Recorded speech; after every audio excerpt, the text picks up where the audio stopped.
En lo más profundo del lenguaje profético de las Escrituras, hay imágenes que trascienden el tiempo, figuras que no se desvanecen con las generaciones, sino que permanecen como enigmas esperando ser revelados.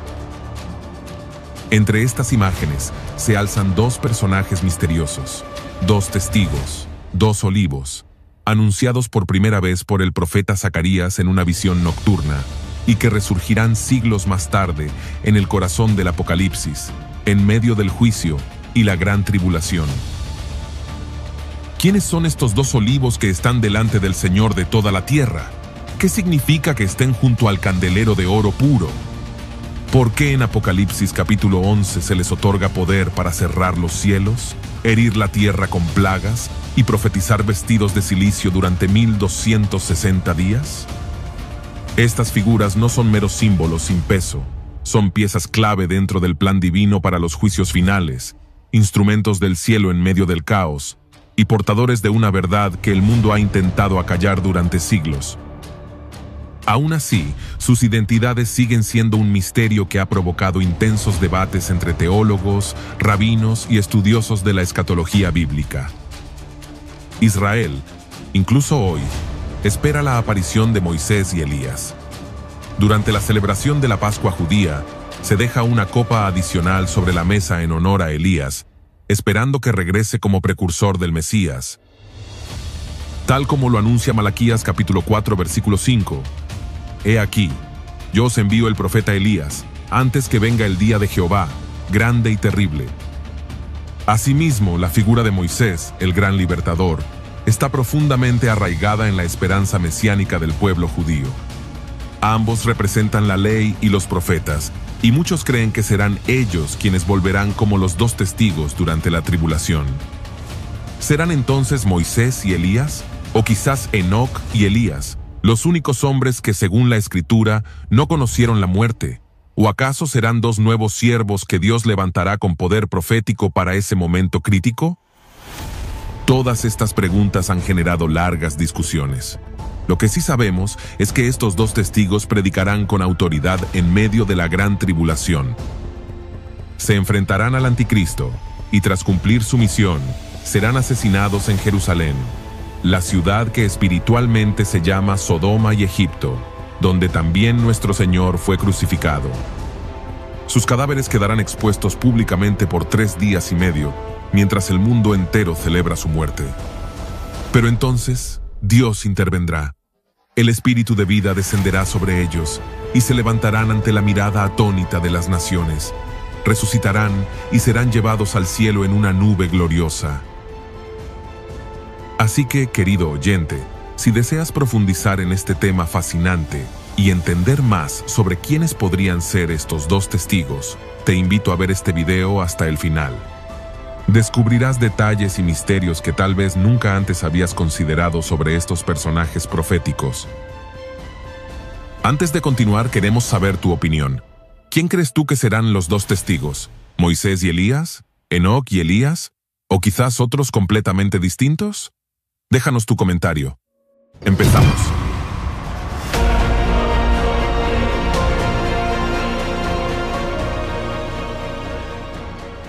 Sin lugar a dudas, la profecía es hermosa de estudiar. Cada palabra que Dios pronunció a través de sus profetas tiene un eco eterno, un peso de gloria y una relevancia que trasciende los siglos.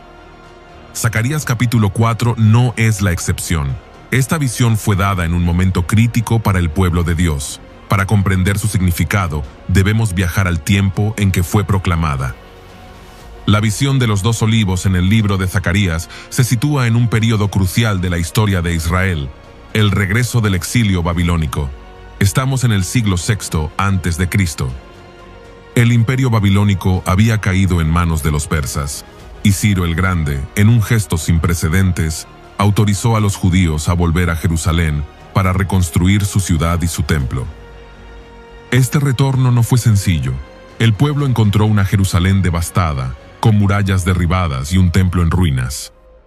A pesar del entusiasmo inicial, los trabajos de reconstrucción se detuvieron por aproximadamente 16 años. La oposición de pueblos vecinos, la inestabilidad política y, sobre todo, la pérdida de visión espiritual entre los mismos israelitas, llevaron a un estancamiento. Fue en este contexto que Dios levantó a los profetas Ageo y Zacarías. Mientras Ageo hablaba con exhortaciones directas, Zacarías transmitía el mensaje divino a través de visiones simbólicas y profundas. La cuarta visión, que contiene el candelabro de oro y los 2 olivos, fue entregada en ese marco de crisis espiritual y necesidad de aliento. El pueblo necesitaba recordar que la obra de Dios no se realiza por la fuerza humana, sino por la dirección y el poder de su espíritu. La visión fue dada específicamente para animar a los líderes del momento y alentar al pueblo a perseverar en la misión divina de restaurar el templo. El libro de Zacarías, en su conjunto, se caracteriza por una fuerte carga mesiánica y escatológica.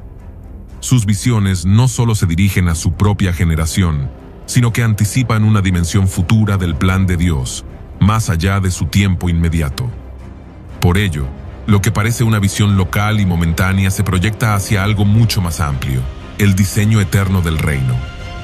Ahora bien, para comprender el tema, veamos los pasajes bíblicos donde aparece esta visión celestial.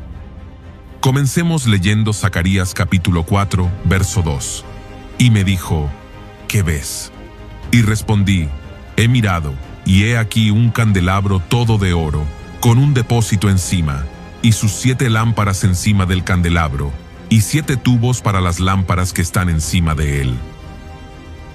Zacarías ve un candelabro de oro, similar al que se usaba en el tabernáculo, pero con una particularidad. Está siendo alimentado directamente desde un depósito central. Este depósito es símbolo de provisión continua, y está conectado a las 7 lámparas por medio de 7 tubos, lo cual representa la plenitud del Espíritu de Dios, proveyendo luz sin interrupción. En la Biblia, el número 7 indica perfección, totalidad divina. Ahora notemos lo que dice el verso 3, y junto a él 2 olivos, el uno a la derecha del depósito y el otro a su izquierda. Aquí aparecen los 2 elementos centrales de nuestra investigación. Los 2 olivos no están simplemente al lado del candelero, sino junto al depósito que alimenta las lámparas. Su posición revela que ellos están relacionados íntimamente con el suministro del aceite que mantiene encendida la luz. No hay sacerdotes llenando las copas, no hay mano humana, es un sistema celeste, una fuente directa de provisión espiritual. Zacarías, al ver esto, queda impresionado, y en los versos 4 y 5 dice lo siguiente. Proseguí y hablé, diciendo a aquel ángel que hablaba conmigo, ¿qué es esto, Señor mío? Y el ángel que hablaba conmigo respondió y me dijo, ¿no sabes qué es esto? Y dije, no, Señor mío. Aunque es profeta, Zacarías no entiende la visión. No basta con ver lo espiritual, también hay que recibir revelación del cielo. Por eso el ángel comienza a explicarle la clave del mensaje. El verso 6 continúa diciendo, entonces respondió y me habló diciendo, esta es palabra de Jehová a Zorobabel, que dice, no con ejército ni con fuerza, sino con mi espíritu, ha dicho Jehová de los ejércitos. Esta frase es una declaración profética que ha sido repetida por siglos. No con ejército, ni con fuerza, sino con mi espíritu. Aquí está el centro de la visión, la luz verdadera, el avance de la obra de Dios, el testimonio fiel. No pueden sostenerse con medios humanos, sino por la acción viva del Espíritu Santo. El aceite representa esa unción continua que viene de lo alto. Ahora bien, más adelante, en los versículos 11 y 12, Zacarías insiste en la explicación de estos 2 olivos. Prestemos atención a lo que dice el relato bíblico. Hablé más y le dije, ¿qué significan estos 2 olivos a la derecha del candelabro y a su izquierda? Hablé aún de nuevo y le dije, ¿qué significan las 2 ramas de olivo que por medio de 2 tubos de oro vierten de sí aceite como oro? El profeta se da cuenta de que los olivos no están ahí como símbolo decorativo. Están vertiendo aceite por tubos de oro, es decir, son canales vivos de provisión espiritual directa. El oro en la Biblia representa lo divino, lo puro, lo incorruptible. Aquí no hay manipulación ni fabricación humana. Es un acto sagrado, continuo, celeste. Y finalmente, el ángel responde con una frase enigmática pero poderosa. Leamos el verso 14, y él dijo: estos son los dos ungidos que están delante del Señor de toda la tierra. La palabra hebrea para ungidos es literalmente hijos del aceite, Benei ha-Yitzhar. No solo han sido ungidos una vez, sino que su identidad está marcada por la unción misma. Viven delante del Señor, están en pie ante Él. Su ministerio no depende del aplauso de los hombres ni de estructuras religiosas, sino de una relación constante con la fuente del poder divino. Ahora, avancemos hasta el último libro de la Biblia, donde esta visión resurge con fuerza profética. Leamos Apocalipsis, capítulo 11, versos 3 y 4. Y daré a mis dos testigos que profeticen por 1260 días, vestidos de cilicio. Estos testigos son los dos olivos y los dos candeleros que están en pie delante del Dios de la tierra. Aquí Juan, el apóstol, recoge el lenguaje exacto de Zacarías. Los dos olivos reaparecen, pero ya no como símbolos estáticos, sino como personas vivas, testigos reales que profetizan con poder durante la gran tribulación. Ellos mismos son identificados como olivos porque están llenos de aceite, y como candeleros porque son portadores de luz. No se mueven por emoción, ni por tradición. Están en pie delante del Dios de la tierra, igual que los de la visión de Zacarías. La conexión entre ambos textos es indiscutible. Lo que fue revelado como una visión al profeta postexílico, ahora se manifiesta como una misión real en el tiempo del fin. Dios levanta testigos con lámparas encendidas y aceite celestial para proclamar su verdad en medio del caos global. La gran enseñanza es esta: el testimonio verdadero ayer, hoy y siempre solo puede sostenerse si fluye el aceite del Espíritu. Sin esa unción, las lámparas se apagan, las voces se callan y el pueblo perece. Ahora bien, después de haber examinado los pasajes bíblicos en Zacarías y Apocalipsis, y de haber comprendido que los dos olivos representan una conexión directa con el aceite del Espíritu Santo, es inevitable formular una de las preguntas más debatidas en la escatología bíblica: ¿quiénes son los dos testigos que aparecen en Apocalipsis capítulo 11? Antes de responder a esta pregunta, me gustaría que leamos nuevamente los versículos 3 y 4 del capítulo 11 de Apocalipsis. Y daré a mis dos testigos que profeticen por 1260 días, vestidos de cilicio. Estos testigos son los dos olivos y los dos candeleros que están en pie delante del Dios de la tierra. Esta revelación muestra que Dios no ha dejado de tener una voz en medio del juicio. Incluso cuando el sistema del anticristo está operando en el mundo, el Señor levanta dos testigos que profetizarán por 1260 días, es decir, 3 años y medio, el mismo periodo asociado con la gran tribulación. Ahora bien, a lo largo de la historia, estudiosos, teólogos y exégetas han propuesto 3 principales interpretaciones sobre la identidad de estos dos testigos. Vamos a analizarlas. Número 1. Elías y Moisés, los representantes de la ley y los profetas. Una de las posturas más fuertes afirma que los dos testigos serán Elías y Moisés, dos de las figuras más prominentes del Antiguo Testamento. Esta interpretación se basa en 3 fundamentos principales. En primer lugar, los milagros que realizarán los dos testigos son similares a los que ellos realizaron en vida. Apocalipsis capítulo 11, verso 6 dice: estos tienen poder para cerrar el cielo, a fin de que no llueva en los días de su profecía. Y tienen poder sobre las aguas para convertirlas en sangre, y para herir la tierra con toda plaga, cuantas veces quieran. Esto es una clara referencia a Elías y Moisés. Elías cerró el cielo por 3 años y medio, según Primera de Reyes capítulo 17, verso 1.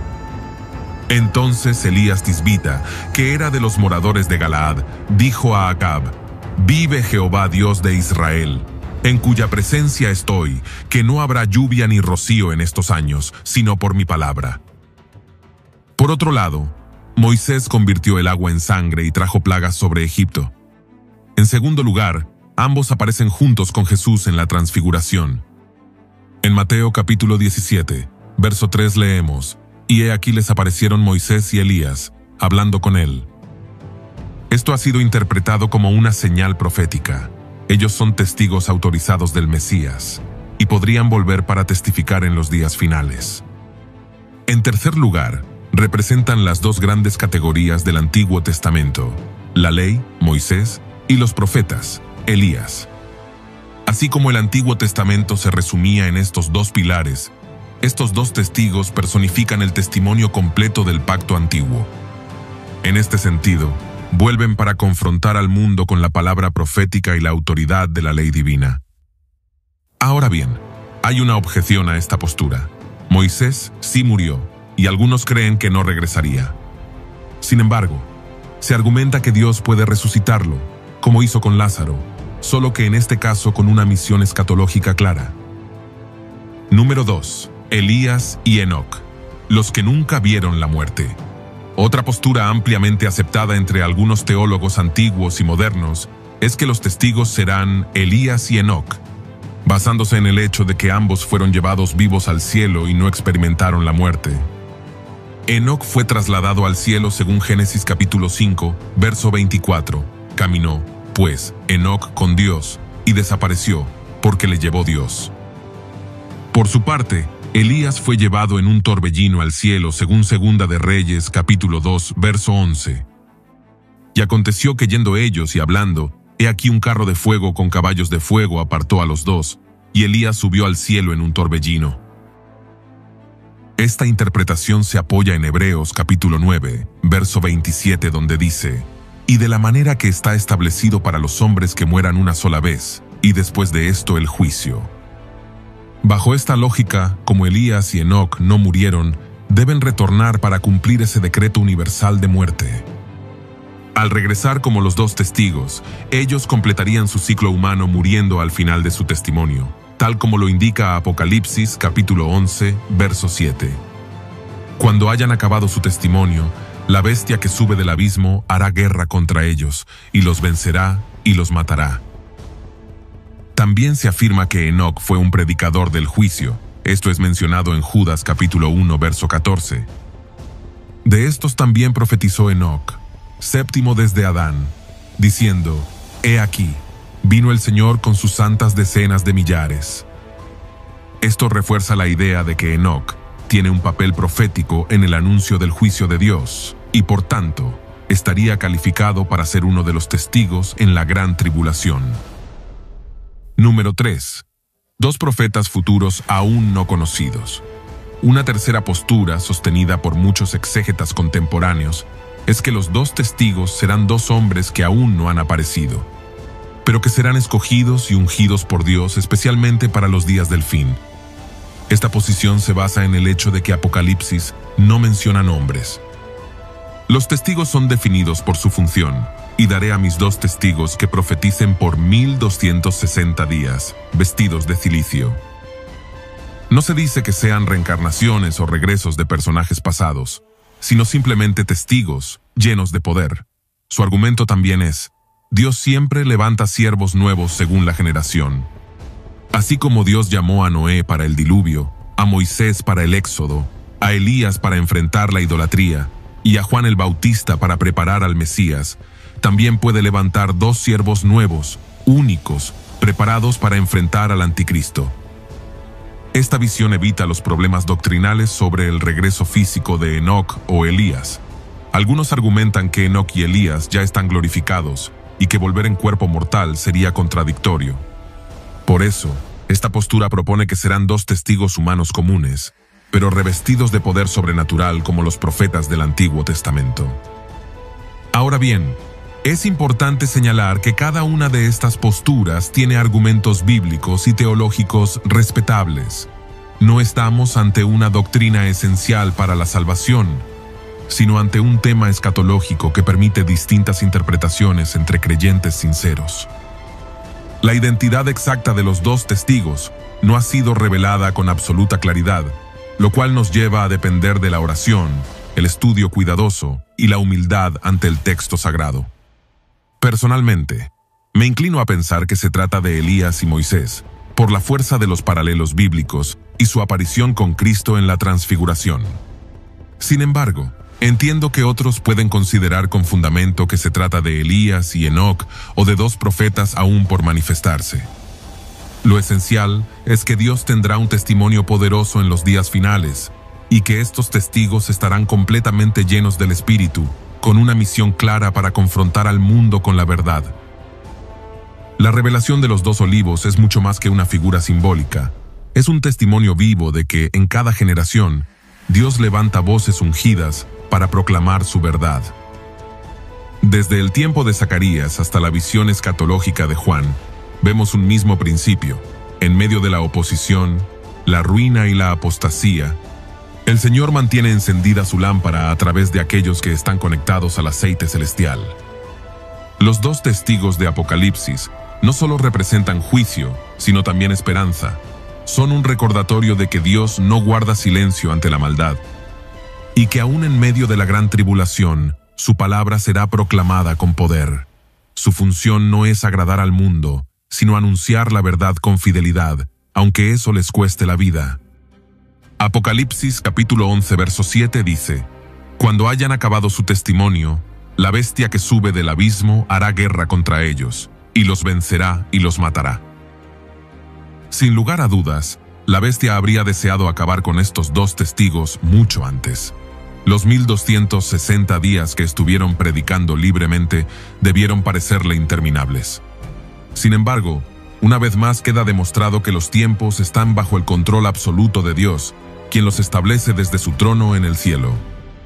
Solo cuando ellos hayan cumplido plenamente su misión, entonces, y solo entonces, la bestia podrá enfrentarlos. Hará guerra contra ellos, los vencerá y los matará.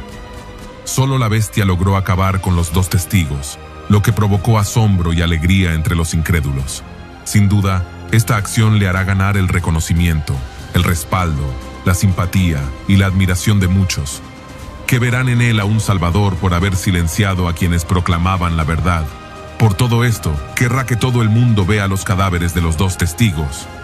Notemos lo que dice los versículos 8 y 9. Y sus cadáveres estarán en la plaza de la grande ciudad, que en sentido espiritual se llama Sodoma y Egipto, donde también nuestro Señor fue crucificado.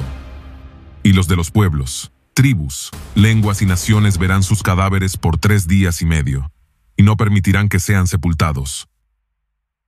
Frente a los cuerpos sin vida de los 2 testigos, la bestia se presentará como la vencedora definitiva. En poco tiempo, exigirá adoración, convenciendo a la humanidad de que no existe nadie más poderoso que ella, y que no hay ningún Dios allá afuera. Por tanto, se proclamará como el único poder absoluto. El hecho de no permitir que los cuerpos sean sepultados, no solo buscará glorificar su aparente victoria sobre aquellos que parecían invencibles, sino también enviar un mensaje de advertencia. Servirá como escarmiento para cualquiera que se atreva a desafiar su autoridad. Era sin duda una exhibición calculada de dominio y poder. Pero también había un profundo odio, en casi todas las culturas. Dejar los cuerpos sin sepultura es considerado una grave deshonra. Sin embargo, aún después de muertos, la bestia deseaba seguir humillándolos. Odiaba intensamente lo que representaban y el mensaje que proclamaron, y no era la única. Las multitudes de diferentes naciones compartían ese mismo resentimiento, y por ello seguirán desahogando su furia sobre sus cuerpos inertes, como si aún pudieran callar sus voces. Por eso se nos dice que personas de todos los pueblos, tribus, lenguas y naciones contemplarán sus cadáveres. Será un evento global, un espectáculo sin precedentes. La expectación será enorme, pues durante 3 años y medio, estos 2 testigos proclamaron el mensaje de Dios con una autoridad que nadie pudo detener. Muy probablemente, sus cuerpos serán exhibidos en transmisiones televisivas a nivel mundial y se viralizarán por Internet. Otro detalle importante es el lugar en el que todo esto tendrá lugar.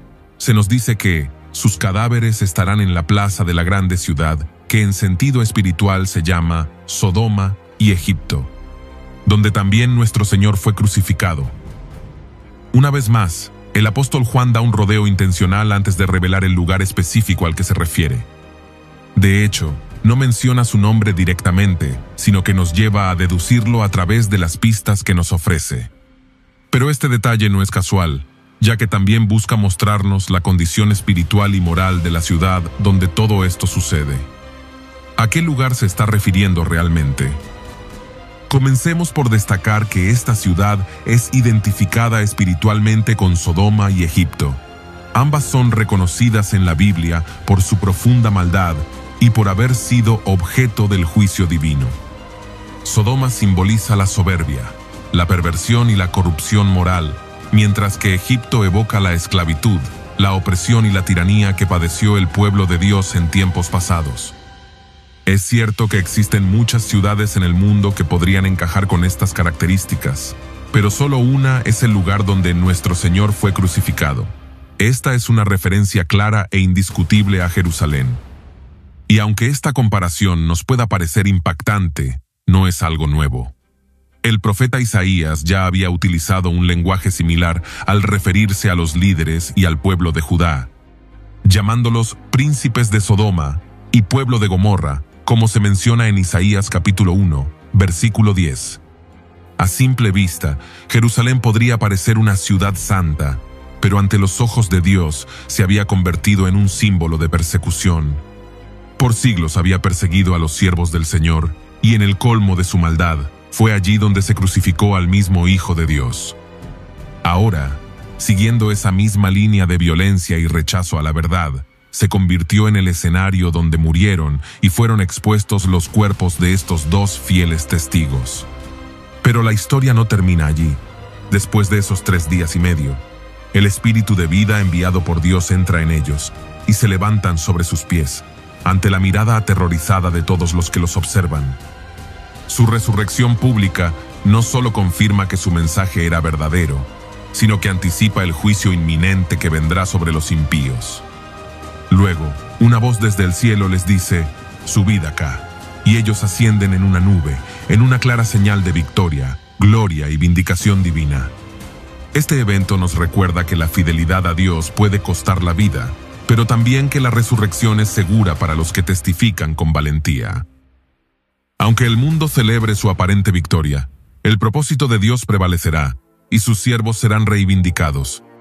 Así como Cristo fue crucificado, sepultado y resucitado, estos dos testigos participan de ese mismo patrón glorioso: muerte por causa del Evangelio, pero vida eterna por el poder de Dios. Este pasaje nos anima como creyentes a no temer al rechazo, a la persecución ni a la muerte. Nuestra esperanza está en aquel que tiene poder para levantar a los muertos y darnos vida eterna. Los dos testigos son un modelo de lo que significa ser fiel hasta el fin, confiando en que Dios honra a los que le honran. Y así llegamos al final de este video.